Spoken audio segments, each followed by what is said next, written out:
The recent triple homicide in Marion County, Florida has shaken the local community to its core, leaving many questioning what could have led to such a tragic outcome. 3 young friends, each with their whole lives ahead of them, lost their lives in a matter of seconds. It is a heart-wrenching story that has left family, friends, and neighbors struggling to come to terms with the loss. As more details emerge about this case, it actually appears that the teens may have been influenced by negative forces that led them down a dangerous path. It's a cautionary example of how easily young people can be drawn into situations that can quickly spiral out of control and ultimately result in devastating circumstances. In today's video, we'll take a closer look at the events surrounding this case and the factors that may have played into a role in this tragic loss of life. Hey guys, I'm Annie Elise. This is 10 to Life. Let's jump right in.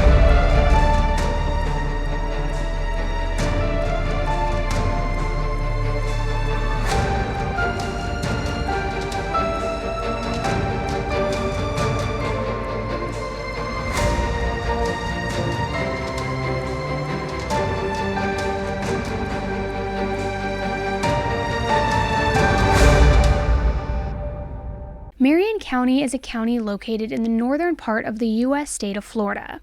As of the 2020 census, the population was a little over 370,000. Marion County is home to several natural attractions, including a national forest, the Silver Spring State Park, and the Rainbow River. Marion County, like any other place, does have its fair share of crime, but it also has many safe neighborhoods and communities. The overall crime rate in Marion County is lower than the national average, and the Sheriff's Office has implemented various initiatives to reduce crime and ensure public safety. So nobody expected what was about to unfold in the last few days of March of this year. On March 30th, 2023 at 10:52 p.m., the Marion County Sheriff's Office received a report of an injured female lying on the side of the road at Forest Lakes Park on Southeast 183rd Avenue Road. This young woman was bleeding severely. The victim was identified as a 16-year-old girl named Lila Danielle Silvernail. It appeared that this 16-year-old girl had suffered a gunshot wound to the head.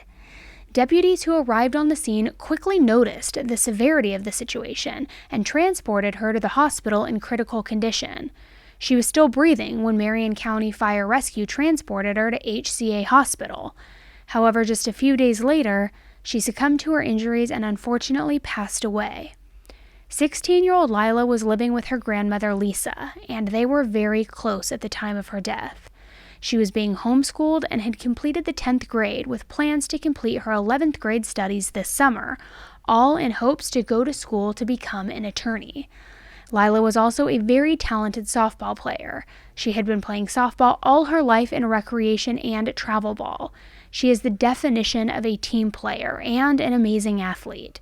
She loved the game of softball, was a great pitcher, and could play any position that her team needed.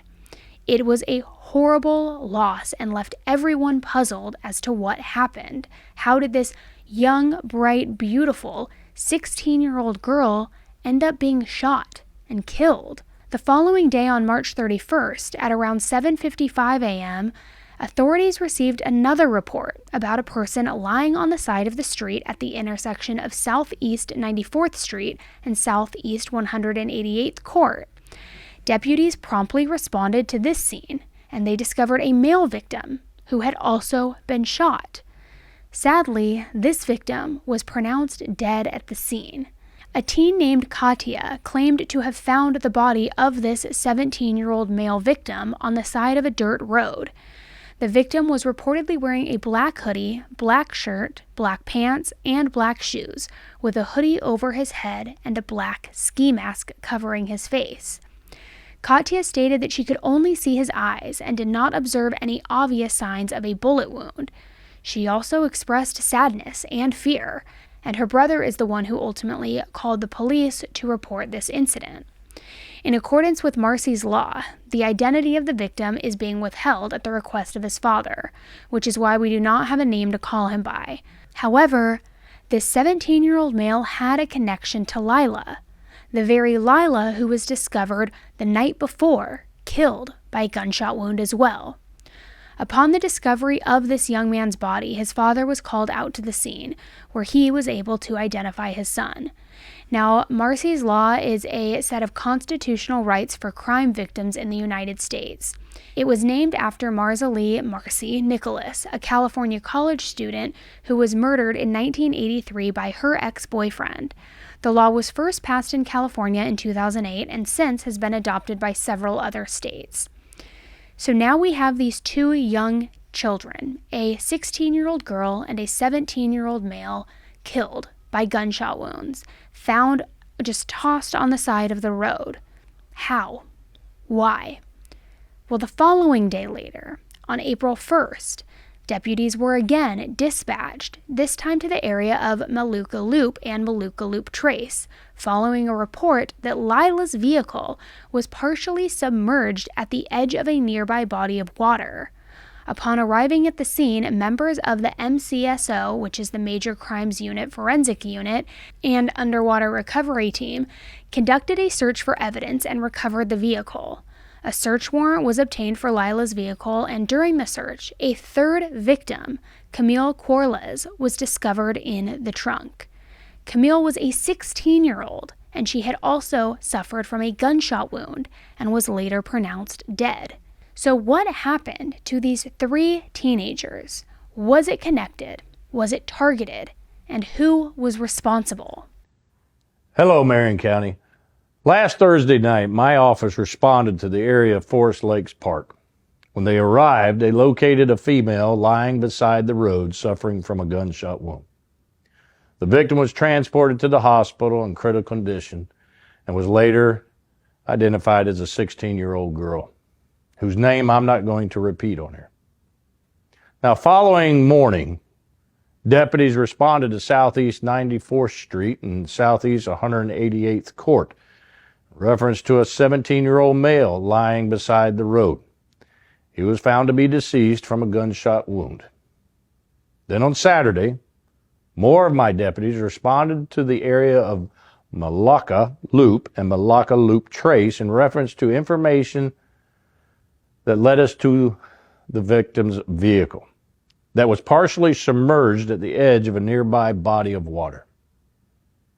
Now, the members of my Major Crimes Unit, Forensic Unit, and Underwater Team responded, collected evidence, recovered the vehicle.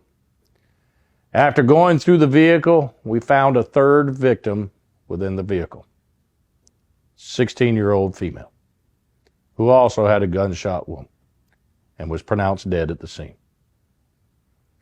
Now, I'm here to assure that small-knit community, the major crimes detectives are working very hard to determine who was the individual that committed this heinous crimes. Now, we're looking for help. We're looking for help for the families who have lost a loved one. And there are folks out there that know. You got information. Now, one of the things I want to start with is I want to stop the rumors that are on social media. One of the rumors is that there's a fourth victim. As of right now, there is not. Nor do we have any information to indicate that we do, unless you know something that we don't. And that means you're not helping us. If you do know more, you need to call us. Give us that information. Now, the second rumor I want to address is the idea that there is a serial killer out there. That is far from the truth. Now, I have the facts of what we know right now, and I can give you that assurance. So do not speculate on social media, because one of the things I want each of you to think of and try to remember when you start to type is that there are family members out there reading it. And some of you make shit up. And it's devastating to that family. And you need to stop. But however, you can help us. You can provide us this information. Call us. Now, there's things that we cannot tell you Can't tell the media. Some things we can't even tell the family members. One, because the law does not allow us to do it. Marcy's law. And then two, the integrity of the case itself, to ensure that we can build a solid case against this individual that committed these crimes. So, if you wish to remain anonymous in your tips, just call Crime Stoppers of Marion County at 352-368-STOP and reference 23-22 in your tip.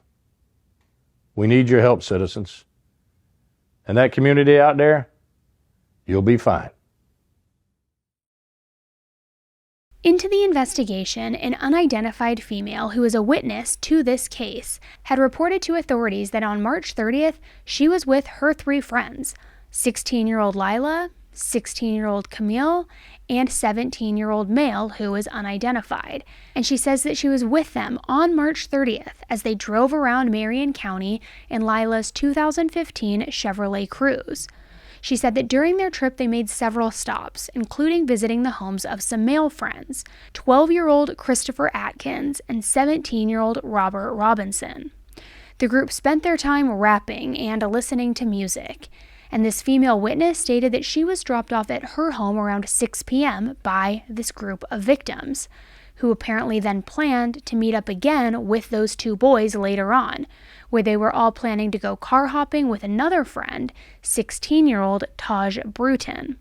Now, car hopping allegedly is where they would work in an area to find unlocked vehicles and then steal things out of those vehicles. So according to this witness, after they dropped her off at her house, everybody met back up in Lila's car. They were all heading somewhere together when apparently an altercation broke out in the car that caused the events that unfolded next. As Lila was driving, she made a wrong turn, and as she was doing a U-turn, Taj apparently shot her in the head from the back seat, where she then crashed into a dumpster. This is when the unidentified 17-year-old male and Camille were also believed to have been shot. The three remaining friends, Taj, Christopher, and Robert, threw Lila's body out of the car next to the dumpster and then sped off. According to the father of the 17-year-old male victim, he saw his son around 6 p.m. that night at the Moose Lodge. His son was with Lila and Camille in Lila's Chevrolet Cruze, and when his son didn't arrive home that night, he filed a missing persons report with the police department. However, at the time, he thought his son was just missing, unaware that he had actually been murdered and that his body would be found just a day later. The MCSO underwater recovery team revisited that pond body where they had found Lila's vehicle, and they discovered 2 cell phones and multiple shell casings. Concurrently, that female friend of the victims who was with them before their deaths identified the 12-year-old boy and 17-year-old boy who were now suspects through a photo lineup at the sheriff's office. On Tuesday, April 4th, an MCSO digital forensic technician analyzed data from one of the victim's cell phones to determine the dates, times, and locations of the victim's movements. The phone also contained photos and videos showing at least one of the female victims posing with the suspects and firearms and ammunition in previous weeks. That same day, Sheriff Woods held a press conference to announce that Lila Silvernail had died from her injuries. Now, I'm going to play the entire press conference because it's one of the things that has sparked a lot of controversy across the country, and you'll see why towards the end. Honestly, it's truly a great presser in my opinion. We usually do not get ones with such raw, true emotion, but here you can really tell how passionate this sheriff is about this case.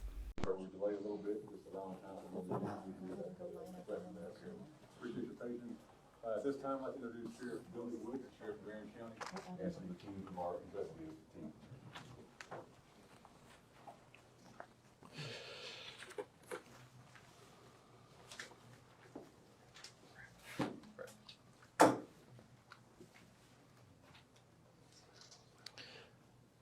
First of all, I appreciate everybody being here.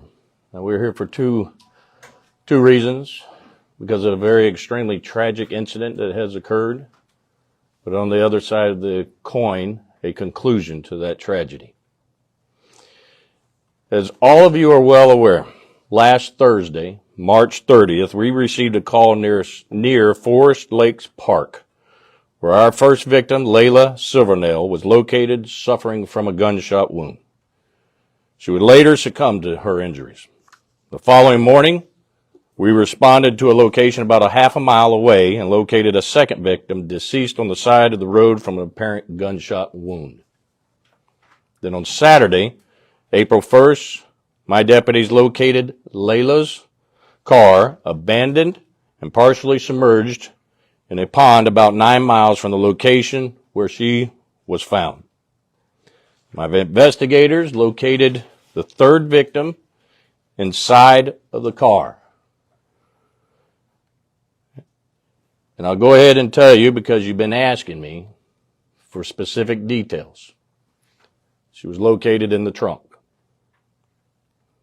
Now, I want to clear up before we get into those details. Based on the interviews, digital evidence from her phone, she was there of her own free will.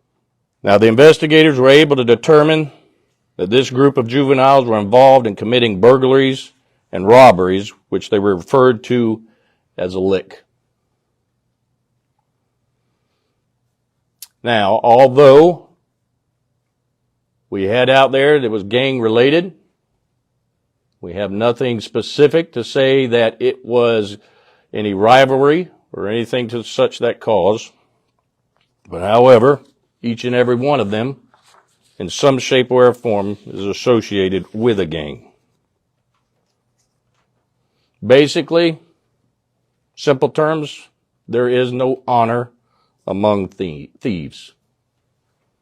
And at some point, these three individuals turned on our three victims and murdered them. Two of them right there. They fled the scenes, but left a lot of evidence in their wake. Through the cooperation of the agencies that I've previously mentioned and my office, we were able to begin compiling all of the evidence and finding these killers.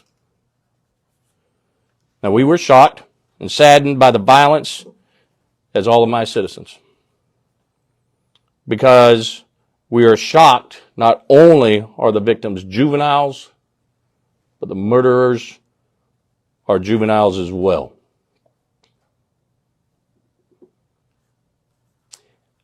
I know each of you in the media here and viewers out there probably heard us in law enforcement or even in community events talk about what is the problem. And I'm going to go ahead and address the first thing that I know it's going to come up. Because there are individuals out there viewing, and to include some of you media, that want to blame the one thing that has no ability or the capacity to commit the crime itself. And that's the gun. These individuals committed the crime. Now, what's the solution?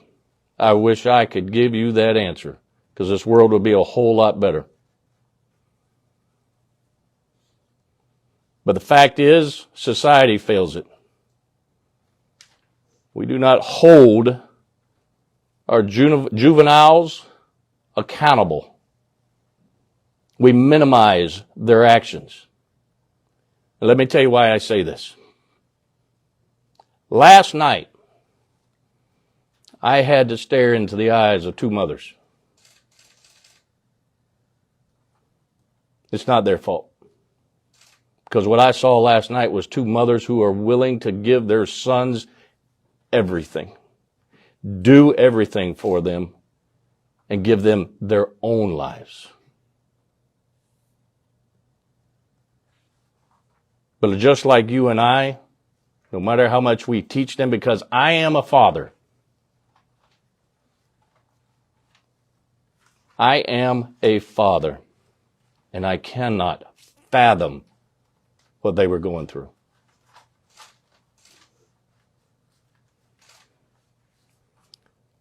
These mothers and mothers across this nation need all of your help. Because here's what infuriates me.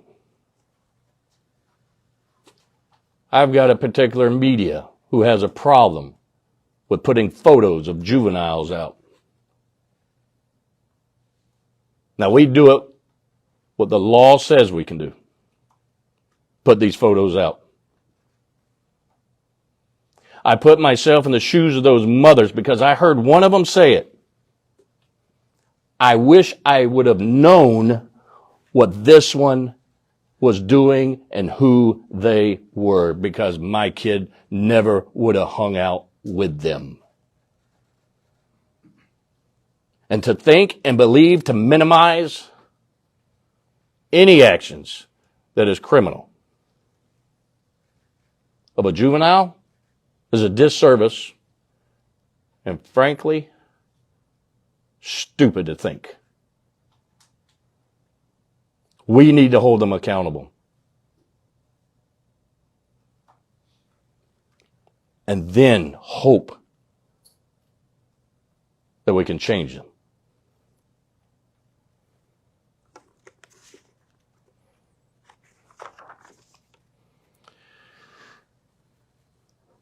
I'm not going to be able to give you everything because there is a third suspect that we were unable to locate last night.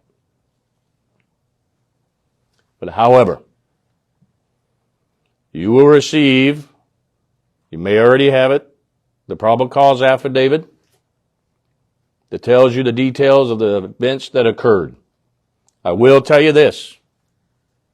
I already told you of the witness hearing the gunshots. That is when all three were killed. The suspects were in the vehicle.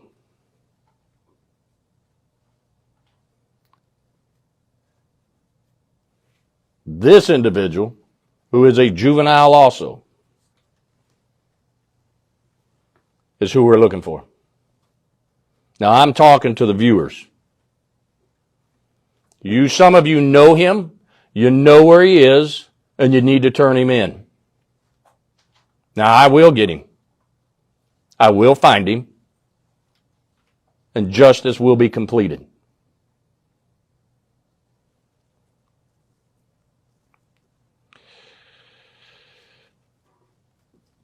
As you can imagine, my thoughts are all over this page right now.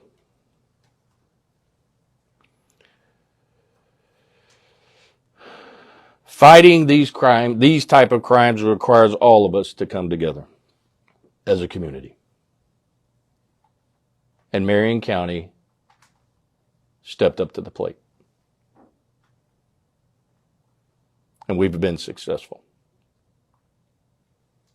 Now, I know I've forgotten something, and I'm missing something, so I'm going to open up the floor to questions. Any type of motive given? Mentioned it. Robbery. Sheriff Woods, Go to her first. I want to clarify. I know you said the suspects were in the vehicle, so are you saying all 6 were in there at one time? Yes, ma'am. And so the 3 individuals, the 2 that are in custody, and this person, they turned on the other 3 in the vehicle, and that's how this unfolded. That's correct. In the commission of a robbery of the 3 victims? Not going to get into too many more of those details because of the third suspect being out. Sheriff Wood, Ted Williams with Fox News. Did the suspects and the 3 dead teens, have you been able to determine how long they've known each other? Not entirely short. Short time? Sheriff, you mentioned the gun. Do we know how the suspects got a hold of the weapon? Car burglaries. Yeah. Ain't that right? All the gun laws we got in place didn't prevent it, did it? Neither will any new ones. Because here's the fact. The bad guy's going to get a gun no matter what law you have put in place. These juveniles shouldn't even possess a handgun. But they did. And I'll go back to you, add your question. A simple burglary, as some people will say, but I don't consider anything simple when it comes to a burglary. The law allows me, I'll plaster their face up on this page, up on my page, up on media. I will hand it out if the law allows me, because parents have the right to know who their kids are hanging out with and preventing this. What did the suspect's parents say when you spoke with them about their arrest? I personally didn't speak to them about the arrest. It was immediately after the interviews in which I talked to the mothers. But really, they don't have a whole lot to say.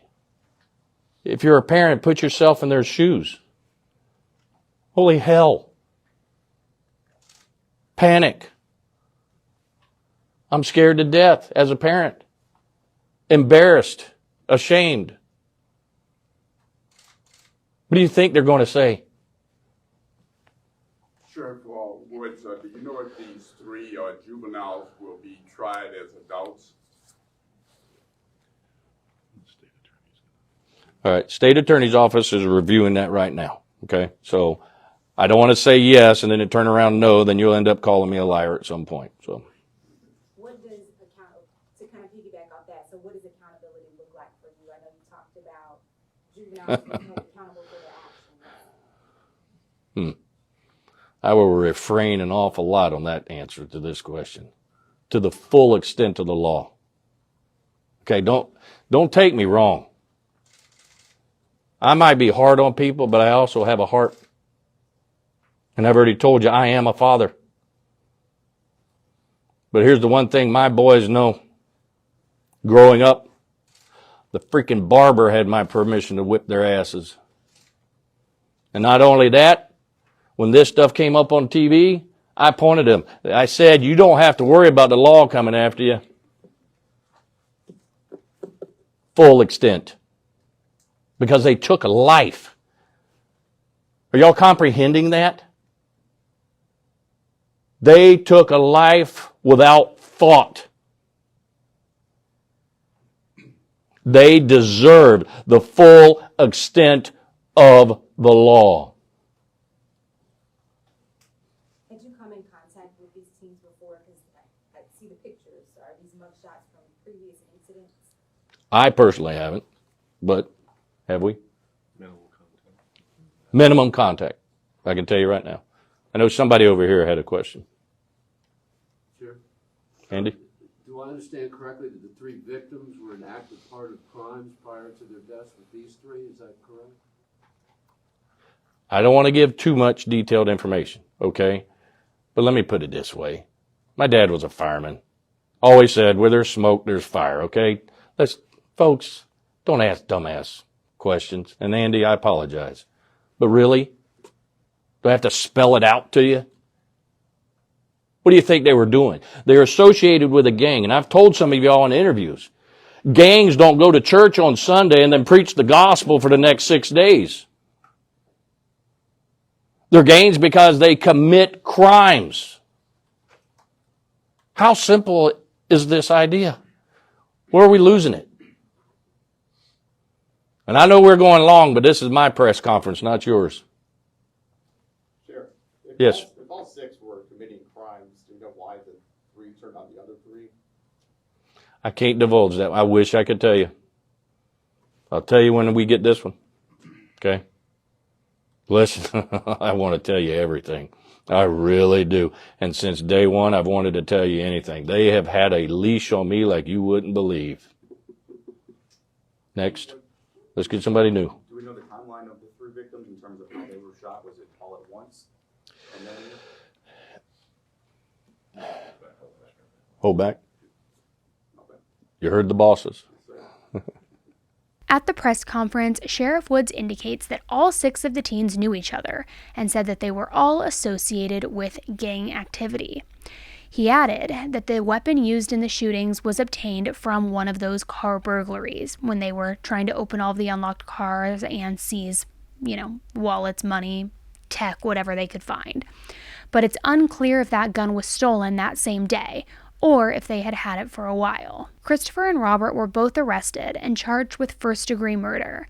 After a search warrant was obtained, Christopher was located at his home, where another firearm was located.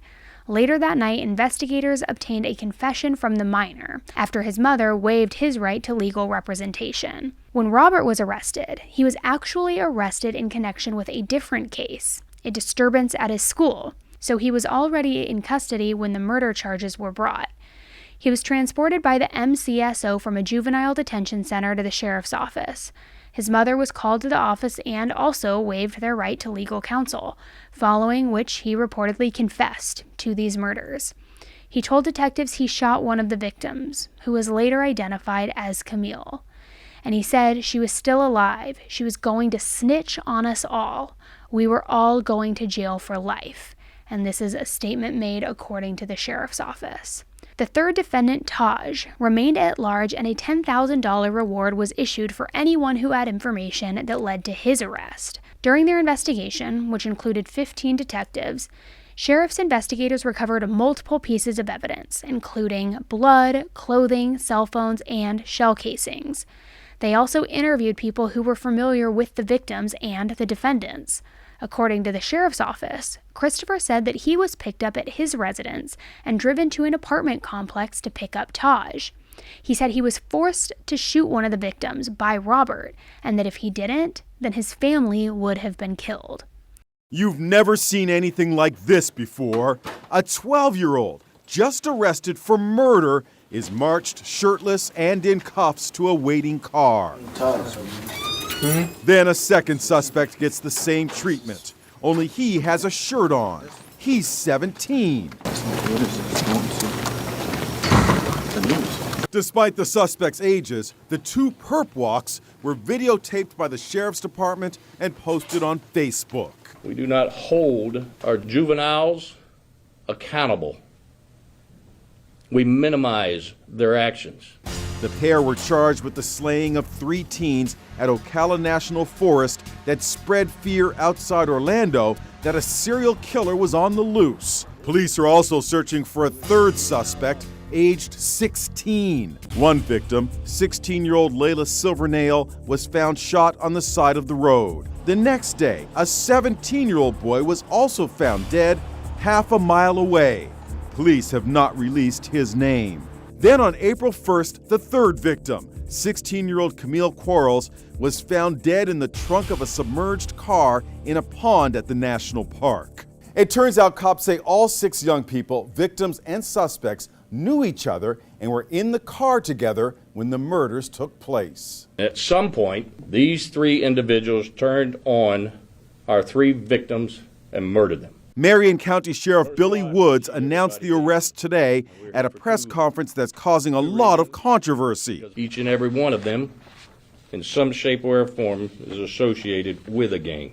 That was the craziest, most unhelpful press conference. But Fox News defended him. He spoke out, and I think he spoke for America.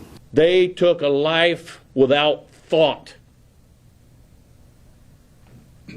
They deserved the full extent of the law. On Saturday, April 8th, the third suspect, Taj, was finally arrested by U.S. Marshals in Groveland, which is located 30 miles west of Orlando. He is facing charges of carjacking with a firearm, aggravated assault, grand theft of a motor vehicle, fleeing or attempting to elude a law enforcement officer, and tampering with an electronic monitoring device. I don't want to get into too much details in regards to it, but we're being painted a picture throughout this scenario based on the witnesses and our testimonies that we got so far. Everybody knows how the vehicle struck the dumpster. That's when we believed. That's all right after all 3 of them were shot. That's when we believe and we know, based off of the vehicle leaving the scene, that's when we have they all 3 participated in removing the bodies from the vehicle, at least 2 of the bodies. The first victim was dumped out, and then they fled the scene, and then at that point is when the second body. Based off of what else we have, we know that all 3 attempted to get the third victim out of the vehicle.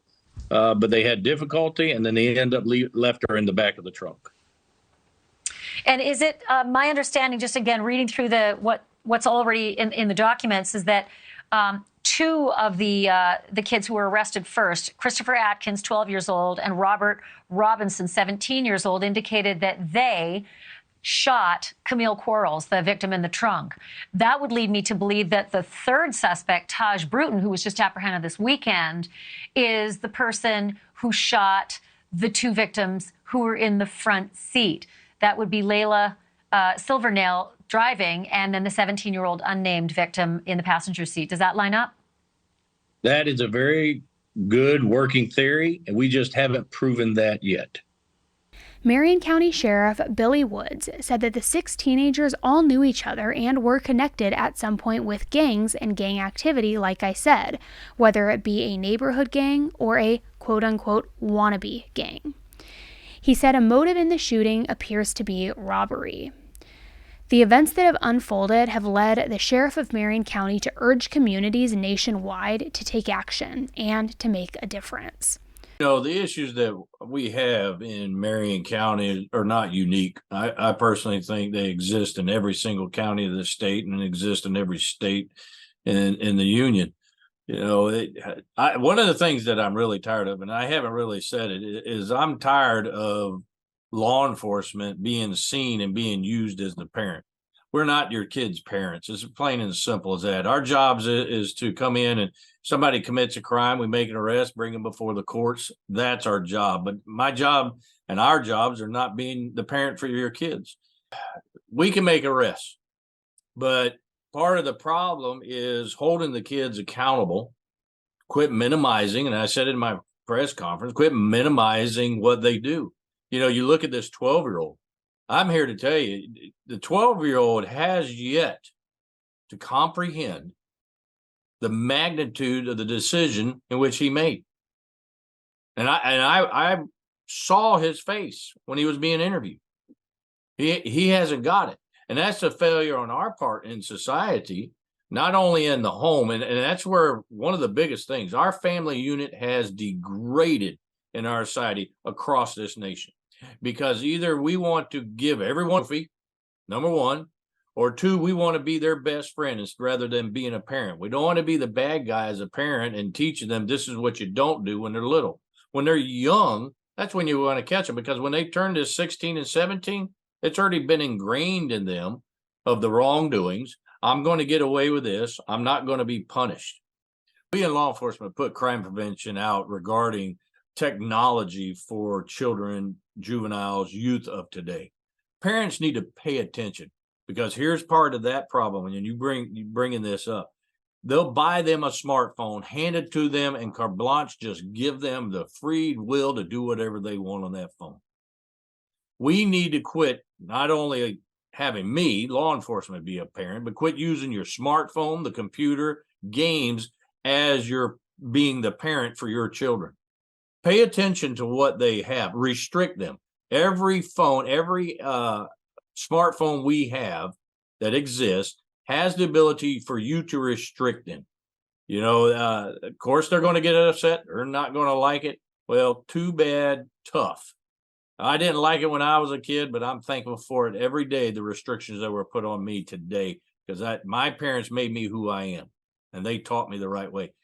That's what be my advice. Quit giving them access to everything on the internet, on their iPhones, and have them be a kid and you teach them what's right and wrong. Accountability.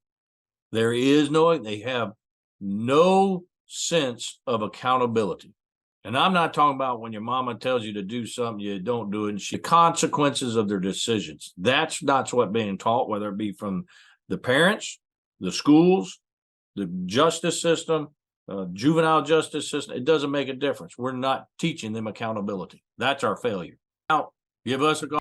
While the investigation continues, the family of the 6 teens involved struggle to comprehend how so much could go wrong in such a short span of time. Lisa Windsor, Lila's grandmother, described her as a generous and good-hearted young lady. She added that Lila was a loving and caring person, an all-around good kid, and never would have been affiliated with a group like this or any sort of gang activity. Lisa stated that the other kids may have just used Lila for her car. Lisa pointed to Lila's passion for playing softball, noting that just 2 weeks before she was murdered, Lila had asked Lisa to help her find a team that she could join because she missed playing softball. Pastor David Houck, who knows members of at least 2 of the victims' families, spoke out at the memorial.